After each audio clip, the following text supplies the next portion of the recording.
Hi, everyone. Welcome back to the Mama Genius Hub podcast. We're live with Aliza Bloom Robinson here for another Q&A. Her episode's actually not releasing until November 20th, so I'll have a little bit of time to get that out there, but it'll be coming out very soon. It was getting this all together. But before I bring her on, let me just get a chance to read her bio for all of you.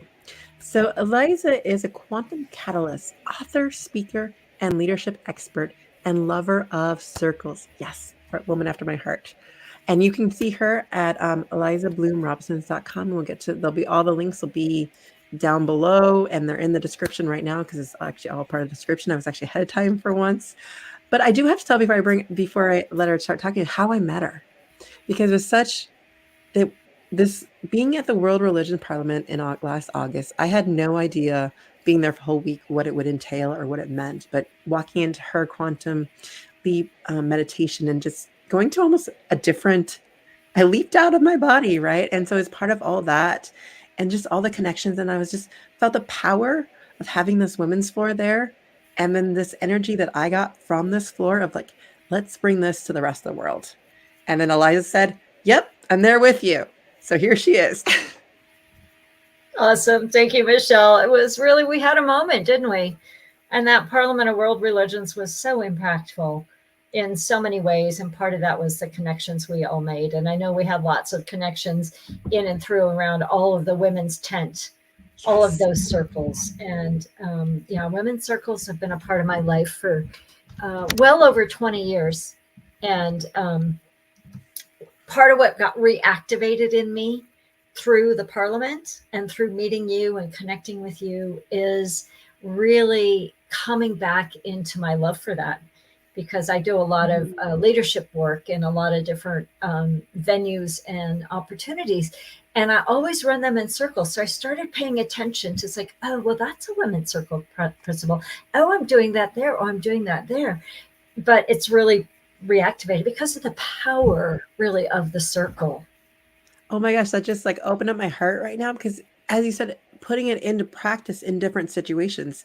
And I've been mentioning this all throughout the interviews today, but since last Friday with my two daughters in the morning, we've held mini 10-minute circles just before school starts.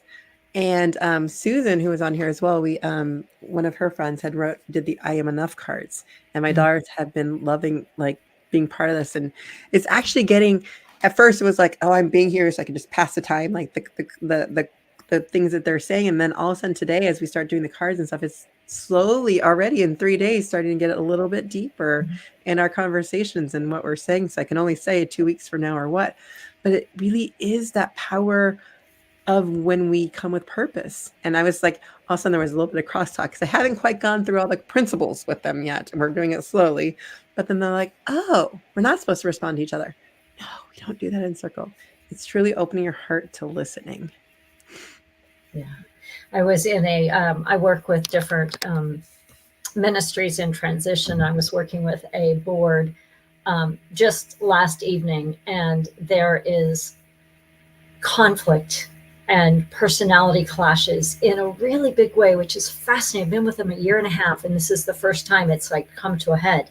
So we just sort of spontaneously, the board president and I, created a circle, said, this is what we're going to do. And it in the format of listening circles, which was another one of the workshops that I did at the Parliament. I don't think you were at that one, the listening circles around the topic of abortion, actually. But we just created this listening circle, and it was very powerful. And then people wanted to, respond. We said, absolutely no rebuttal and no crosstalk. I mean, that was as simple as we created that circle. That's all we said. And everybody got their few minutes to talk. And then people afterwards were wanting to do this. And it was like, nope, we did listening, and now we're moving on. There's some cleanup we have to do because there were some things that came up that were pretty intense, but it was the most intense that group has ever gotten with each other, which was really beautifully in their authenticity and their vulnerability, because it was stuff that needed to be said. And heard. Absolutely. Because they're not so busy trying to respond to what others are saying. Like, you actually have to listen to what that person is saying, which I think is so powerful in the circle is like you're not so worried about what you're going to say in response to that person. And like I've been saying for the moms, is this gives, as you take that over into with your kids, is learning to truly listen to them and not put your 2 cents in when they're not ready for it or need it even. or Like need we or want it. They don't want yeah, it. they just wanted to get it off their chest. Right. And this gives us that practice to really ingrain doing that more and more throughout our lives and to really truly give our full undivided attention to whoever's in front of us. Right. And rather than that FOMO of who's walking in the room, this person's in front of me for a reason. They deserve my attention. I think women's Yeah. circle just shows the power of every individual that we all have that in us and then deserve our attention. 100%. And that's, I just want to speak into this. That's the difference between women's circles and women groups, right? Yes. Because a circle brings an intentionality and it brings the guidelines and the principles. And like with your daughters, you can introduce those over time, but it creates the safety and the trust. And it also creates really a space to be witnessed, not fixed, Yes. like no advice. Nothing needs fixing, especially us as women. We need to be witnessed. That's it. Because when we are heard, whatever's going on, if we're celebrating the birth of newborn twins, Mm-hmm. yay, or have a tragic event, if we feel heard, then all of that emotion can move. We don't even have to speak into the emotion necessarily, but if we can be witnessed in what is, and the power, the equal gift is being witnessing, right? If I Yes. can witness you, I'm as gifted as you are. And so the power of circle is, I mean, it's profound. It goes back ancient and it goes future and it's next dimensional and there's so much, so much. And especially in setting the intentions in your circles. I want to circle back for a second to the idea of the listening circles, we've gone through kind of in the interviews the general circle principles. Are there extended principles in the listening circle or anything, or is it similar, or what is there anything? Well, you can find a lot of similarities. Now, I use the phrase and the process. I actually have a process of listening circles in groups, in with boards, with congregations. I work primarily with ministries, and it's more like it's a healing circle, but you set it up depending on the situation. You know, in this instance last night there was some things that had gone on, some very specific things, so we wanted to give everybody the opportunity to speak into their experience without the he said she should and she should have Mm, and they're wrong, and without the blame. So the principles that we used last night, and I do a little bit different depending on the situation, but it's like, what did you experience? What could you have done different? And what would those types of questions. So we tried to keep it really very much on each person's experience. Now, everybody wasn't completely skilled because some person was like, she, and it's like, no, you can't do that. That's not what we're doing. So in that instance, and we've got history here. So we've done circles before, listening circles before. And sometimes everybody gets really nice. It's like that's not the purpose of it either. The purpose of it is to let it out, but in the safety of not being responded to or argued with or blamed.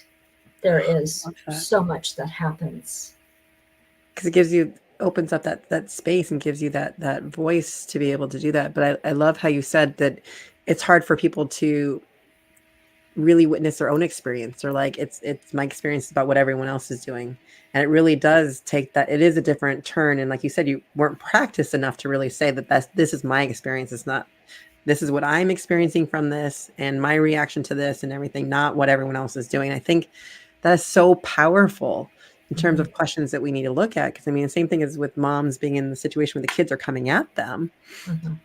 And same thing with those people where they felt like people in the room were coming at them. But what are they experiencing that? They have control over their own experience. They don't have control over what's happening around them. But once you can identify how you're reacting to it, then it's a whole different ball game. It's a whole different ball game. um, one of the other ways that I use listening circles is with grief.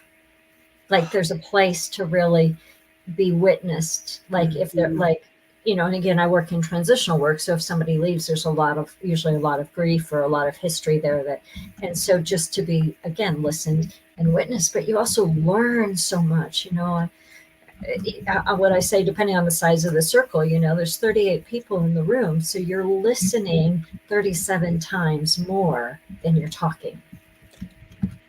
And that has an impact for people too. And you're listening from your heart. So there's also some principles in how to listen.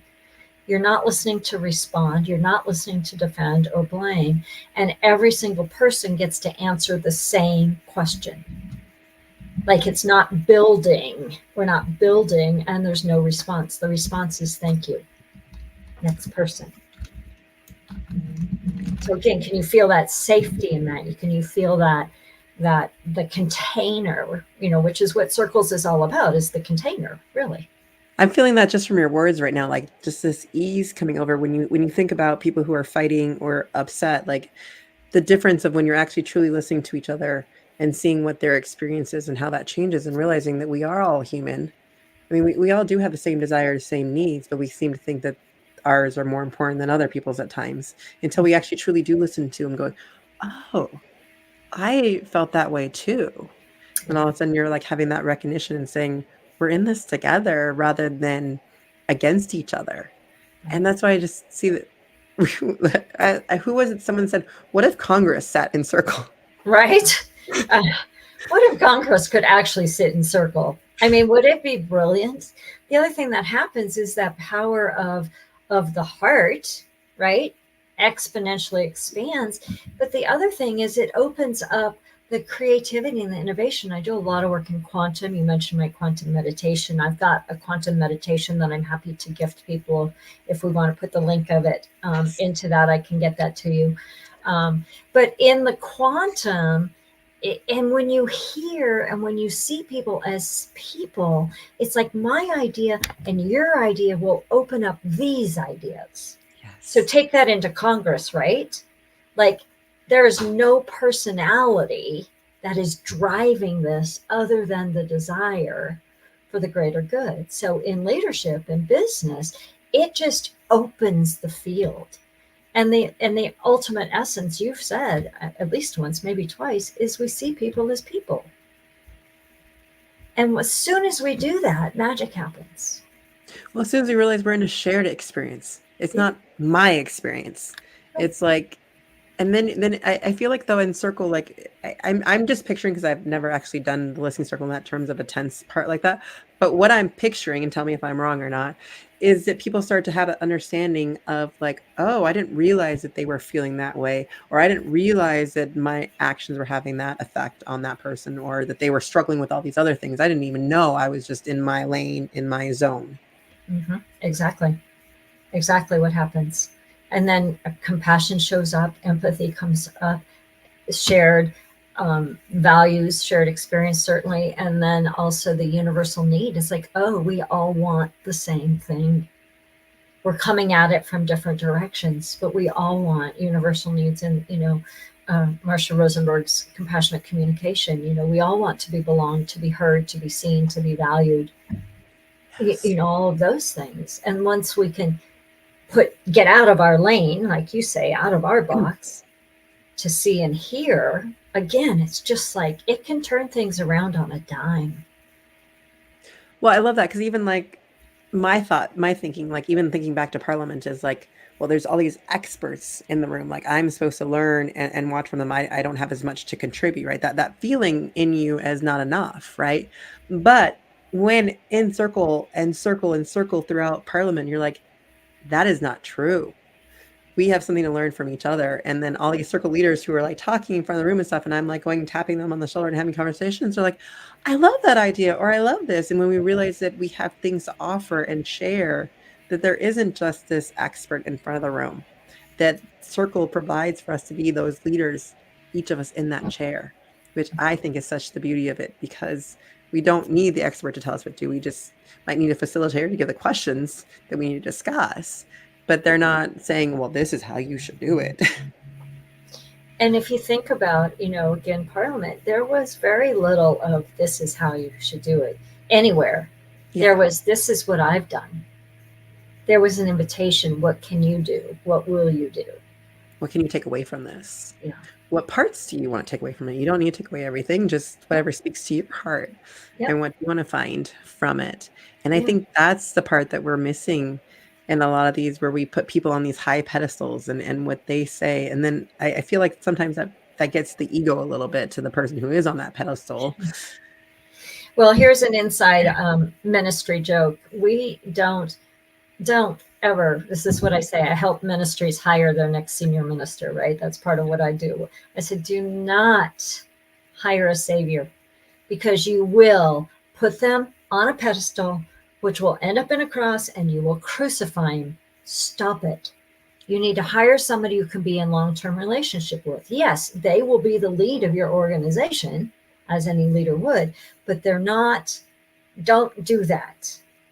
And I think in this day and age, right, we're moving into new dimensions of consciousness. More and more, it's got to be that collaborative. But that Really does. collaborative becomes innovative. Doesn't mean you don't Mhm. have a boss and it doesn't mean you don't have that. But even within those relationships, you have to open up for the creativity. You have to open up for the wisdom of every person in the room. And when you do that, you get so much more. It's so funny. I was trying to have that. There's a couple of conversations now I need to play back for my son because he was struggling with the whole group work, and like being put in that group and like having to work with them. And I'm trying to give him these guiding tips. And I know at his age, it's a lot different too with the way people interact and stuff as well with all the hormones and everything.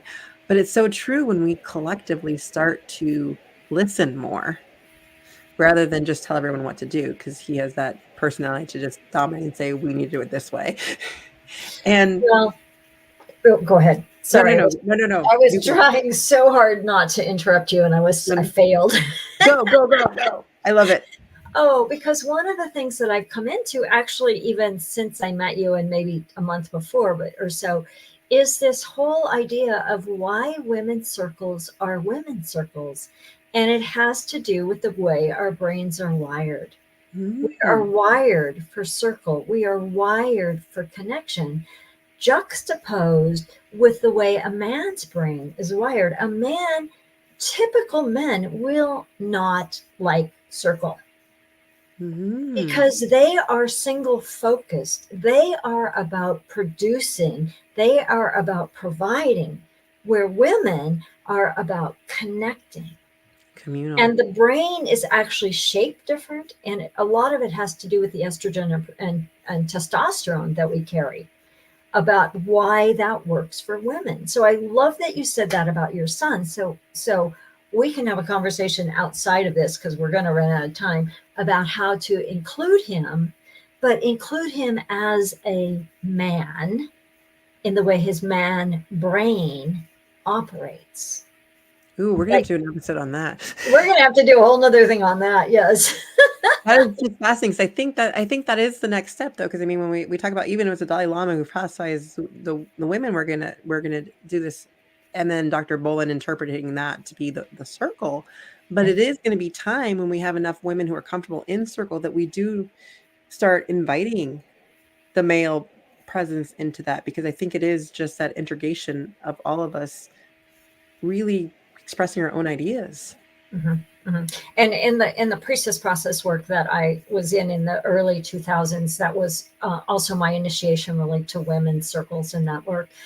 We had some things that were co-ed, and then they also had some we were called priestesses, some priest circles. But what I'm learning now, and just the way their brains operate, it's like, oh, wouldn't that be interesting to lay that together and to operate. But I think it's also important for women to be with women, I agree. because there's something that we give and get and need from each other, that our men, beloved as they are, our husbands, our partners, our children, our sons, our grandsons, our brothers, super important. But it's a different language. That's what I'm learning. The language of men, the brain chemistry of men is so very different now. I mean, I We think learn that. that's why the book Men Are From Mars and Women Right, Are From Venus, right? Like right. we are We different. are we are And different species. and we do have to acknowledge that, and that's why I feel like the power of women's circle and why they like a lot of women coming in, we call it a women's circle because it does feel safer in Yeah, terms of expressing who we are in that energy. yeah. And so on that note, I do want to invite everyone tomorrow night to our women's circle to end this launch. I do have one final question for you that I didn't get asked you that I'm starting to ask all members on the podcast now, all guests on the podcast, which I'm throwing this at you because I haven't even told you about it. But I'm opening this conversation to this idea of busyness. And you might be the perfect person to answer this question. But I feel as a mom, or I'm sure a lot of moms listen to this, always you get asked the question, how are you? And you respond with, I'm busy doing blah, blah, blah. And I feel like that word busy has really defined us. And I'm just opening up to like people of how do we get other ideas of how to answer that or any interpretations you might have on that. Yeah, it's a habit, right? Right. And we know that women are multi our brains are wired for diffused awareness. So we have to take care of everything. It's like the socks on the floor are screaming at us until they get Yes. picked up, that type of thing. And that's a very real thing. But if we are putting ourselves at the top of our list and keeping our tanks full, then all that stuff will get handled. And I'm guilty. I'm so busy. And people say, what are you doing? I get a phone call. Hey, how are you? I'm busy. I'm like, I'm noticing recently, before you said this, that I want to stop saying that. And so it's going to be like a habit. It's Yep. going to be like any time we want to change a habit, it's like, oh, I'm here. I'm here. I'm here with you right now. I have 5 minutes, right? I And love then to that. stop doing the multitasking for the 5 or whatever you have. I have 30 minutes. I can give you 30 minutes right now. But then we become focused in that and instead of all scattered. But if our tanks aren't full, if we're not taking care of ourselves in doing what we need to keep our tanks full, especially as busy people and as mothers of young kids, then we become less good to everybody. So that self-care is so important. It's different for every single woman. Maybe it's 20 minutes by yourself in the silence, or maybe it's a walk, or maybe it's a bubble bath, or but it's really about that place where we can recalibrate and be full so that then we can be more present to everybody else. Oh, I love that. On that note, let everyone know how they can get a hold of you and tell us a little bit more about the meditation that you were promising because that I'm excited by. Yes, so you can find me at Aliza Bloom Robinson. Aliza is with an A, AlizaBloomRobinson.com. You can find me on Facebook, Aliza Bloom Robinson. And I have a quantum meditation. And what that means is it's a guided meditation, but it takes you into the quantum field, which the simplest definition of that for this moment is beyond your brain. Like it just takes you out of your mind, right? Into your experience, but then out beyond. So that is available. We'll put the link everywhere. And if you can't find the link, find me, message me, and I'll just send it to you. There's no opt-in or anything like that. I'm not that fancy. I don't know how to, couldn't get all that done. And I have it, and I just thought I just want to gift that out. So I love that, and just being in the room with everyone experiencing that, and just the I just highly recommend giving it a try. And again, as Eliza was saying about the self care, it's like giving a new idea a try and see how it resonates with you. And if it's something that feels like it sits with you, something to keep doing. It's not this pressure that we have to do everything. right, Find something that works for you for now. for now, because Yeah, it might change. I've been there. that's right. That's right. It likely will. On that note, thank you so much for joining us for Q&A today. We didn't get any questions today, but it was so much fun chatting with you and going down. And yeah, we're going to have to go down another episode and go down the aspect of adding men to this because Yes, it is the next dimension. We'll get it there. is the next dimension for But sure. for Yes. now, join us tomorrow at the Women's Circle. And we'll see you all next. I'll see you in about 5 minutes. All right. Thanks, Michelle. Bye, Blessings, everyone. everyone.